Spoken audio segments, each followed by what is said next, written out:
রাহুল, অনেকদিন পর দেখলাম তোকে। কেমন আছিস? আমি ভালোই আছি। বাট আমি একটু তাড়ার মধ্যে আছি আবির। কাজের কথা থাকলে বল। আসলে মা খুব অসুস্থ। যদি কিছু টাকা ধার দিতি, সামনের মাসে শোধ করে দিতাম। দেখ আবির, ফ্রেন্ডশিপ আর বিজনেস আলাদা। তুই আজ 5 বছর ধরে একই জায়গায় আছিস, আর আমি কোথায় পৌঁছে গেছি।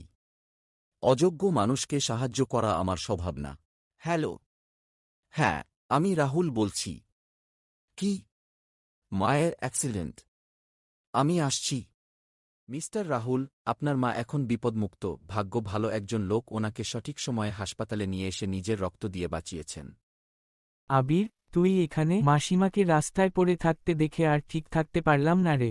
টাকা তো দিতে পারিনি, তাই রক্তটুকু দিয়ে দিলাম। মা তো সবারই মা, তাই না? আমাকে ক্ষমা করে দিস ভাই। আমি টাকার অহংকারে ভুলেই গিয়েছিলাম যে মানুষের আসল পরিচয় তার দামি গাড়িতে নয়, তার ব্যবহারে।